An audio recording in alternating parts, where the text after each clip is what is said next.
Welcome to another set of video notes. Now you'll notice I'm wearing the exact same outfit as the last time I recorded. I am not recycling my clothes, it's just that I did 2 in one day. So to give you a sense of change, we did come over to the sideboard just to kind of mix it up a little bit. Alright, today on a more serious note, we're going to look at problem-solving strategies and models. And a lot of people don't like the idea of problem-solving because it means word problems, and that freaks them out. There's a lot of words, and there's numbers, and they just don't want to do it. But this is the year that you are going to conquer that fear. So right now we're going to say, I will not be afraid of word problems.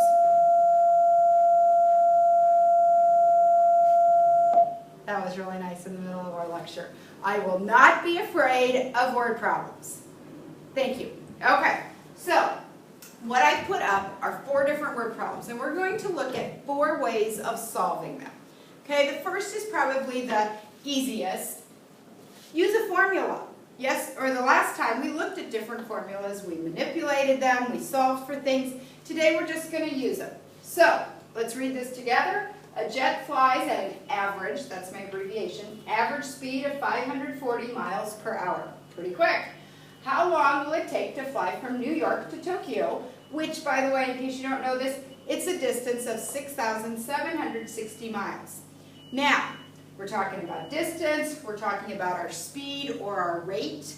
I bet we want to use D equals R times T. Now, I will probably list for you any formulas that you need. You might have noticed when you went to do your exercises, there is a big chart in your book, and that has a lot you can look at. So here we go. Now we need to start plugging things in. Do we know what the distance was? Check the problem. Oh, right here. It's got miles, so 6,760 miles. R, remind yourself, it stands for rate or speed, and that's 540. So plug that in, and we're asking how long will it take? Well, yeah, that's time, so exactly. What do you need to do here? Well, you need to divide. What you do to one side, you do to the other. So 6,760 divided by 540. Not a nice even number, but it does come out to be about 12.5 hours. Please remember to label. If you had labeled to begin with, you'd have miles and miles per hour, and the miles would be gone, and you'd get left with hours. Okay? So, that's the easiest way. I don't think that's going to be too hard. Another thing you might do is you might write an equation.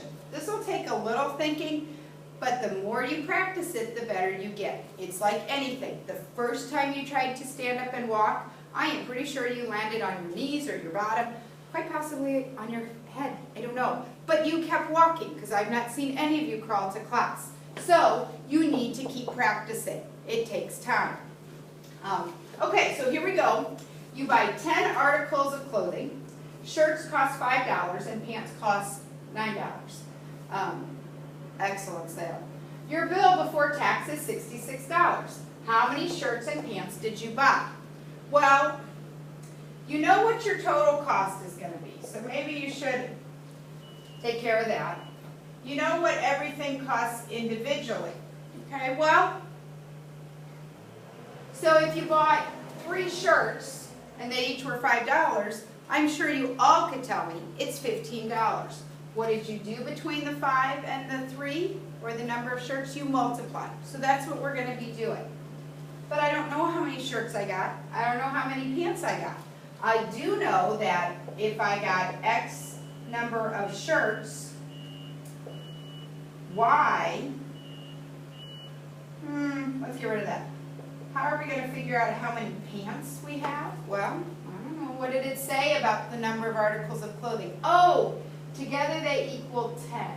So if I had 3 shirts, how many pants would I have? You're right, 7. If I bought 5 shirts, how many pants would I have? 5. What are you doing? Oh, you're subtracting? Excellent idea. Let's take 10 minus X. Think about that one more time. These 2 things together have to add up to 10. And so when we went through example numbers like 2 shirts, you went, well, 10 minus 2 is 8 pants. That's what we're doing. Okay? So what you're going to do is you're going to take the number of shirts times the price. So 5 times x. The other part that we bought were our pants, and those are $9 each, and that is 10 minus x. And together, this has to equal 66. So we've got 5x. What does it mean to have a number in front? Oh, that's right, distribute. So we're going to distribute, and we get 90 minus 9x equals 66. Now, this goes back to solving equations. Do you see some like terms up here? The 5x and the negative 9x. 5x minus 9x is negative 4x. And now, what do we need to get rid of? Well, the negative 4 and the 90, and who goes first? You're right, it's the 90. So we subtract 90 from each side. We're left with negative 4x on the left side of the equal sign. On the right side of the equal sign, we're going to do that, and you get negative 24. So what do you need to do to get x by itself? Divide by negative 4, and we get x equals 6. Now let's go back and see what we said was x. X is shirts. So we've got 6 shirts and 4 pants. 10 minus 6 gives us 4. Good job. Okay. Another thing you can do. You can look for a pattern. And usually that's going to happen when you see kind of a table or a bunch of data. Now if you notice, this is a chart comparing your height when you first start parasailing. Have you seen that before? It's like you've got a parachute, but you're attached to a boat, and they get you up in the air, and then as the boat slows down, you come down. So we're going to look for a pattern. What's going on? Yep, definitely decreasing. Great. Let's see, how much did it decrease here? It went down by 250. Now, why do you think I put the negative there? Oh, you're right, because it's going down. Okay? Hey, check this out. Every time it goes down by 250. And I promise you, any problem I give you is going to have a pattern. Okay? I would not trick you without a pattern. So, we know that it goes down 250 feet every time. So, we'll put a T for time. But where did you start out at? Oh, that's right. You started out at 2,000 feet. Okay, so start out at 2,000. Every time you add a second, you're going to go down by another 250, and that's going to give you your height. Now you can check your formula that you get from your pattern. Let's try it for 0. Negative 250 times 0 is 0. Oh yeah, that would give us 2,000. What if we put 1 in for t? What is negative 250 times 1? Negative 250. Okay, yeah, 2,000 minus 250 is 1,750. Excellent. So I think this works. I think all we have to do is find out what happens at 7 seconds. So 2,000 minus 250 times 7 equals the height. Well, let's see. 250 times 7 is 1,750. Yep. And so when I subtract, I am 250 feet in the air. Okay? Good. All right, let's try the last one.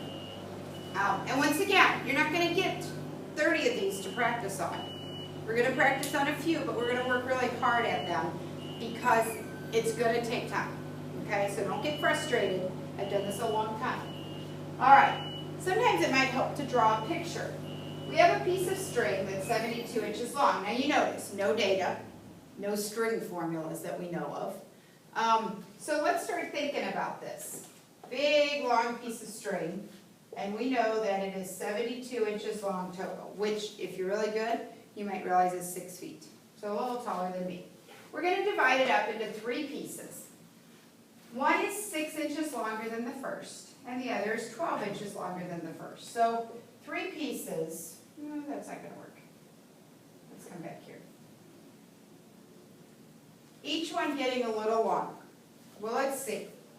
This one is supposed to be 6 inches longer. So say this one is X, What's this one gonna be? If it's 6 inches longer, right, we've just added 6. All right, this one is 12 inches longer than the first. So the first one was X, this one's gonna be X plus 12. And what do we know about those all together? You're right, they all have to add up to 72. Now, this is a really easy algebra problem, I know you can do this. We're gonna combine like terms. Let's see, how many of these do we have? We have one and another, so we've got 3x. Remember, your exponent doesn't change. 6 plus 12, well, that's 18. And now, all of you, I know, can solve this. You're going to subtract 18 from each side. So you get 3x equals 54. What do you do to get the x by itself? Divide by 3. And when you divide by 3, you get 18. So our first piece is 18 inches. The next piece is 18 plus 6, which is 24. And then the last piece is 30 inches. Okay? That's it for today, and I'll see you for the next class. Bye.